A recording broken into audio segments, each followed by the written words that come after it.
Hello everyone. Welcome to For Nurses Preparation YouTube channel. I am Neeraj Kumar Kathal. Let's begin today's MCQ session. First question. The permanent cessation of menstruation is किसी भी women में menstrual cycle का permanently stop हो जाना क्या कहलाता है? Amenorrhoea, menopause, oligomenorrhea या फिर hypomenorrhoea?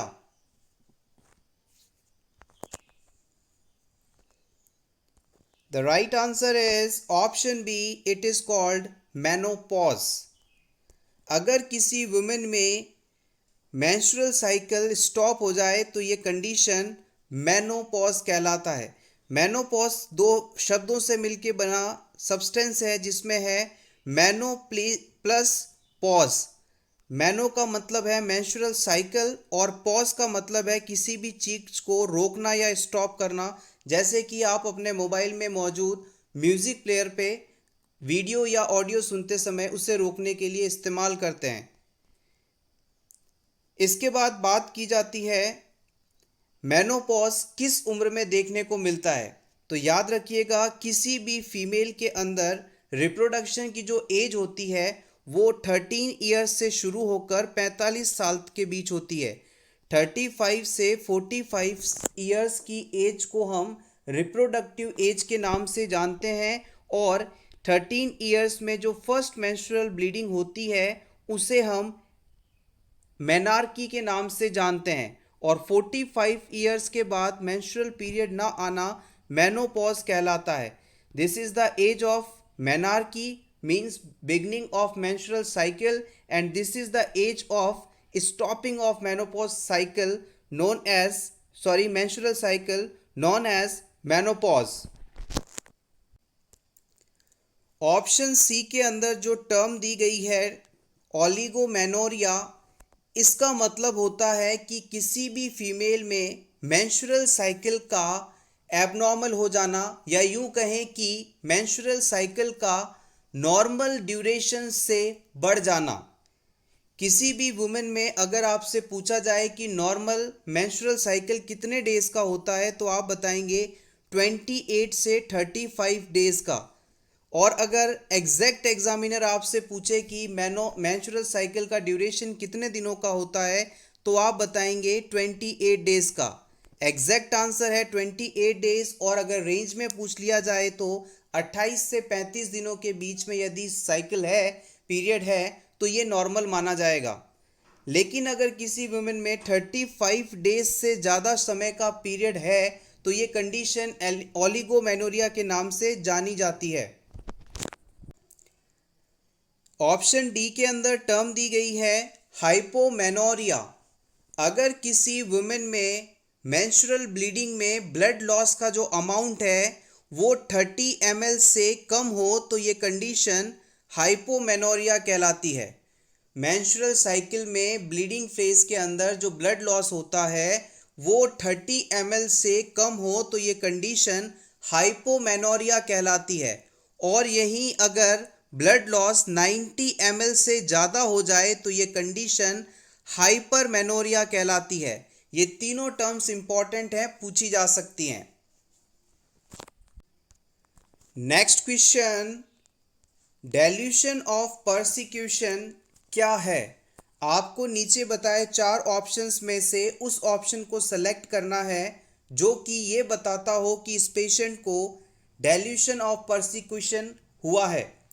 Option A, patient feel the CBI give award. Patient को ये लगता है कि सीबीआई उसे अवार्ड देना चाहती है। सीबीआई का फुल फॉर्म है central bureau of investigation. Option B, patient feel CBI give arrest him. पेशेंट को ये महसूस होना कि सीबीआई उसे अरेस्ट करना चाहती है। Option C, patient feel the CBI give any information.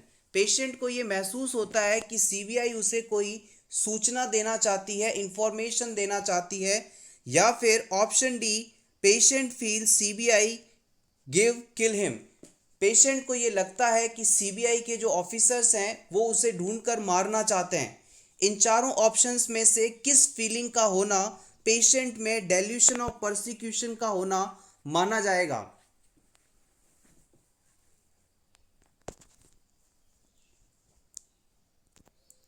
The right answer is option D.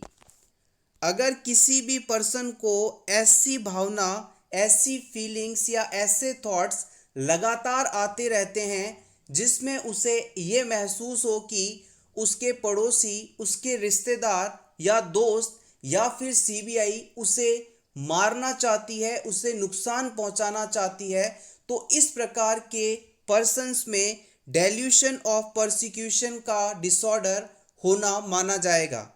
Person को यदि ऐसा लगे कि कोई उसे मारना चाहता है, नुकसान पहुंचाना चाहता है, कंटिन्यूअसली ये फीलिंग उसे आते रहना डेल्यूशन ऑफ परसिक्यूशन के नाम से जाना जाएगा। डेल्यूशन के अंदर पेशेंट को ये एक फिक्स्ड फॉल्स अनशेकेबल बिलीफ हो जाता है और इसे हम किसी भी सिचुएशन को किसी भी सिचुएशन का के थ्रू बदल नहीं सकते, उसके इस थॉट को बदल नहीं सकते। Next question, both birth and death are to be registered within. जन्म और मृत्यु का पंजीकरण कितने दिनों के अंदर हो जाना चाहिए? 1 मंथ, 1 ईयर, 45 डेज या 21 days?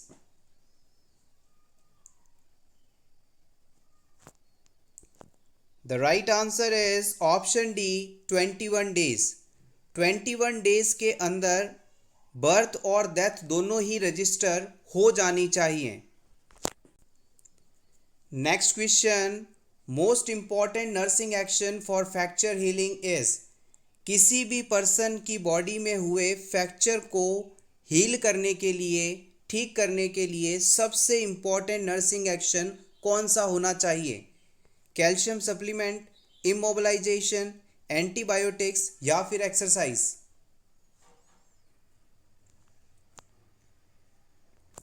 The right answer is option B. किसी भी पर्सन के फ्रैक्चर्ड बॉडी पार्ट को इमोबिलाइज करना यानी उसे स्थिर करना, फिक्स करना ताकि उसमें मूवमेंट ना हो पाए, फ्रैक्चर को हील करने के लिए सबसे ज़रूरी स्टेप माना जाता है। किसी भी बॉडी पार्ट में हुए फ्रैक्चर के बाद उस पर प्लास्टर कास्ट लगाया जाता है जिसकी वजह से पेशेंट का वो पार्ट कुछ समय के लिए इमोबिलाइज हो जाता है और बोन्स आपस में जुड़ जाती हैं। Next question, immunoglobulin present in breast milk is. Breast milk में कौन से इम्यूनोग्लोबुलिन्स प्रेजेंट होते हैं? IgA, IgD, IgG, IgM?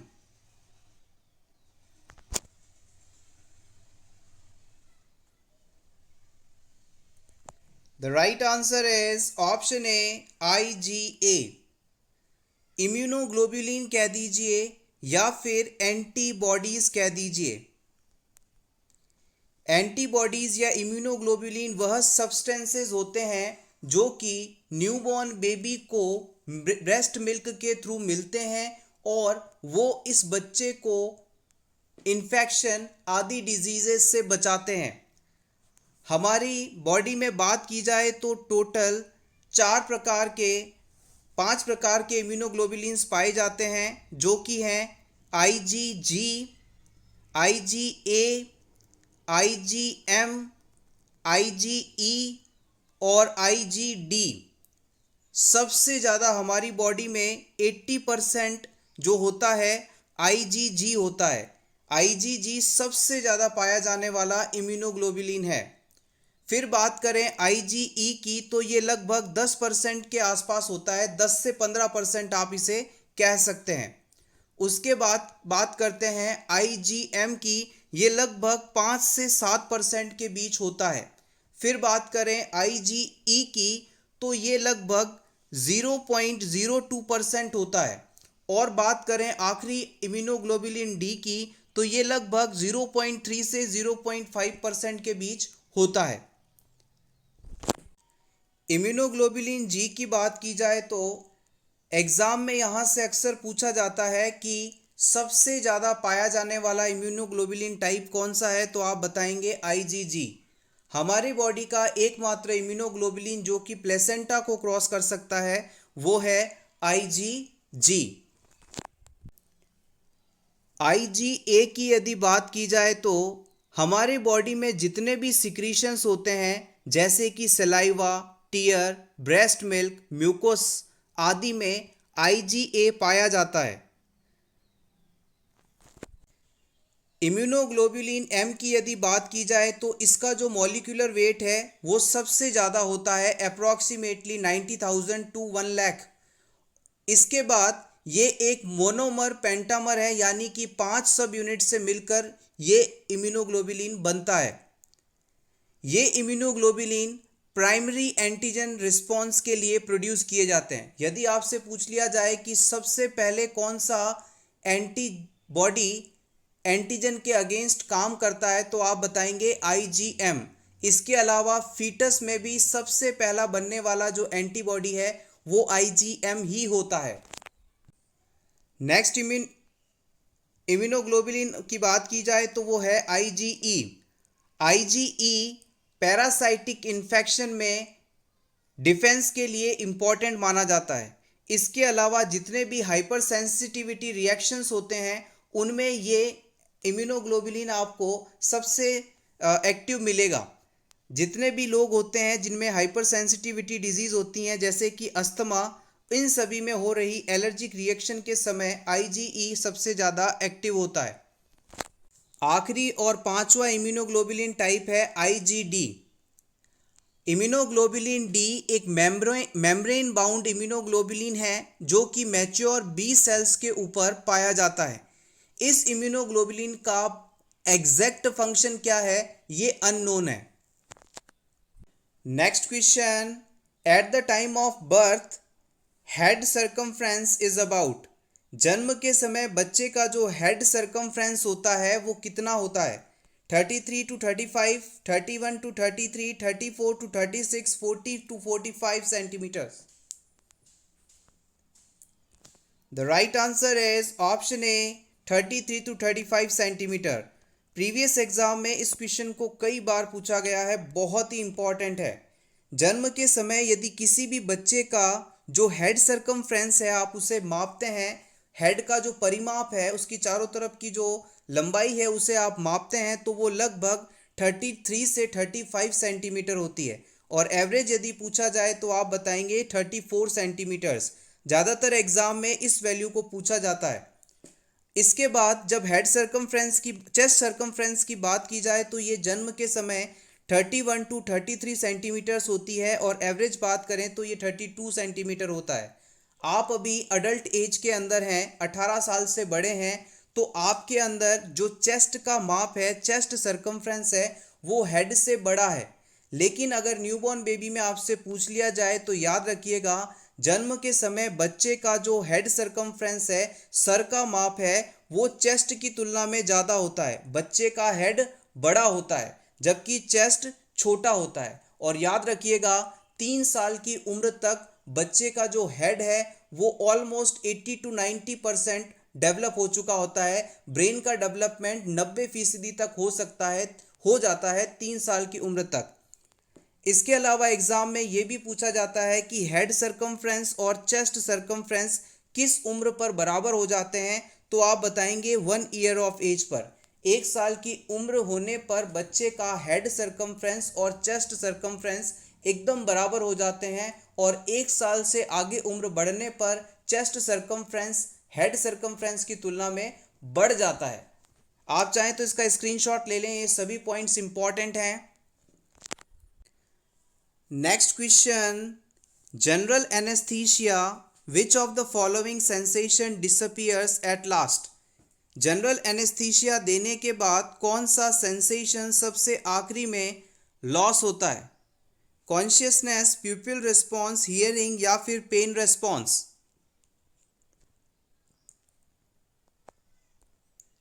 The right answer is option C, it is hearing. याद रखिएगा जनरल एनेस्थीसिया देने के बाद सबसे आखिरी में पेशेंट को सुनाई देना बंद होता है। Hearing function stops at last in general anaesthesia. Anaesthesia की बात की जाए तो 3 प्रकार के एनेस्थीसिया होते हैं। एक होता है जनरल एनेस्थीसिया, एक होता है रीजनल एनेस्थीसिया और तीसरा होता है लोकल एनेस्थीसिया। जब भी आप किसी पर्सन को जनरल एनेस्थीसिया देते हैं तो इसमें पर्सन कंप्लीटली अनकॉन्शियस हो जाता है, यानी उसकी पूरी बॉडी अनकॉन्शियस हो जाती है, वो सो जाता है। और इसे देने के लिए आप आईवी रूट का इस्तेमाल कर सकते हैं, इन्हेलेशन के थ्रू दे सकते हैं, यानी गैस फॉर्म में दे सकते हैं। इस एनेस्थीसिया को देने के बाद आप बॉडी के किसी पार्ट के अंदर सर्जरी परफॉर्म कर सकते हैं। रीजनल एनेस्थीसिया है सेकेंड टाइप का एनेस्थीसिया, और इसे इंजेक्ट करने के लिए हमारी जो स्पाइन है उस स्पाइनर में नर्व्स के जो क्लस्टर्स निकलते हैं, बॉडी के किस एरिया को आपको अनकॉन्शियस स्टेट में लाना है, तो उस पर्टिकुलर नर्व एरिया पे इस इंजेक्शन को इंजेक्ट करके मेडिसिन डिलीवर की जाती है। Regional anaesthesia generally child birth के दौरान दिया जाता है, जिसे आप एपिड्यूरल एनेस्थीसिया कहते हैं। इसके अलावा लोअर लिम्स के अंदर सर्जरी करनी हो, लोअर बॉडी पार्ट में सर्जरी करनी हो, तो रीजनल एनेस्थीसिया इस्तेमाल किया जाता है। लोकल एनेस्थीसिया की बात की जाए तो इसमें अगर हमारे शरीर के किसी एक छोटे से हिस्से को सुन्न करना हो, अनकॉन्शियस करना हो, अनसेंसेशनल स्टेट में लाना हो, तो उस सिचुएशन में लोकल एनेस्थीसिया का इस्तेमाल किया जाता है। Next question. When vomiting is uncontrolled in an infant, the nurse should observe for sign of. अगर किसी इन्फेंट को लगातार वॉमिटिंग हो रही है तो इस सिचुएशन में कौन सा साइन हमें चेक करना चाहिए? टिटेनी, एसिडोसिस, एल्केलोसिस या hyper activity?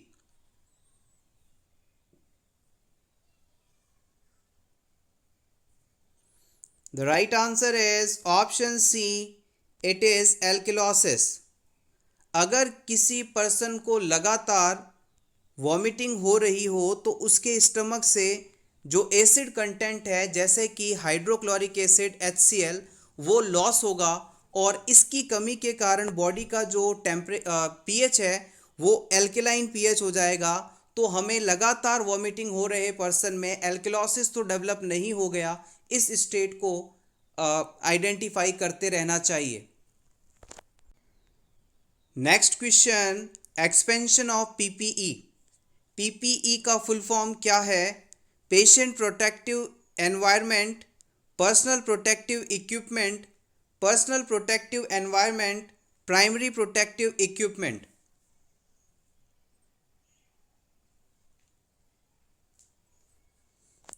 The right answer is option B, personal protective equipment. Personal protective equipment, PPE kits आपने कोरोना के दौरान काफ़ी इस्तेमाल किए होंगे या इस्तेमाल होते हुए देखे होंगे। Basic but important. Next question, which of the following nursing actions is required before giving clear fluids after anaesthesia? Anaesthesia देने के बाद जब पर्सन को पहली बार कुछ पीने के लिए दिया जाता है, क्लियर लिक्विड दिया जाता है, तो कौन सा नर्सिंग एक्शन परफॉर्म किया जाना आवश्यक है? Check urine output, check for bowel sound, check weight, check gag reflex?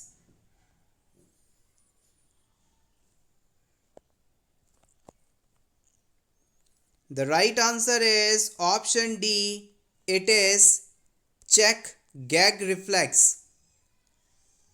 Anaesthesia देने के बाद पेशेंट की बॉडी लगभग अनकॉन्शियस स्टेट में चली जाती है, पेशेंट लगभग सो जाता है, उसे कुछ भी फील नहीं होता। इस ड्रग के इफ़ेक्ट के कारण कई बेसिक रिफ्लेक्सेस भी डिसअपीयर हो जाते हैं। इसलिए पेशेंट को जब एनेस्थीसिया दिया जा चुका हो और पेशेंट इससे रिकवर कर रहा हो, होश में आ रहा हो, तो पूरी तरह से होश में आने के बाद हम उस पेशेंट में गैग रिफ्लेक्स वापस आ चुके हैं या नहीं, इस चीज़ को चेक करने के बाद ही उसे कुछ पीने के लिए देंगे। गैग रिफ्लेक्स को चेक करने के लिए आप पेशेंट के माउथ में सबसे पीछे वाले हिस्से पर, पोस्टीरियर फेरिंग्स वाले पार्ट पर किसी भी ऑब्जेक्ट या इक्विपमेंट को टच करेंगे तो जैसे ही आप उस एरिया में कोई चीज़ टच करते हैं, पेशेंट को वॉमिटिंग जैसी फीलिंग आती है। अगर पेशेंट उस चीज़ को वॉमिटिंग की तरह बाहर निकालने के लिए उचकता है तो इसका मतलब है उसमें गैग रिफ्लेक्स वापस आ चुका है और अब हम उसे कुछ भी पीने के लिए दे सकते हैं। सबसे पहले शुरुआत क्लियर लिक्विड से करनी चाहिए, पानी आदि से।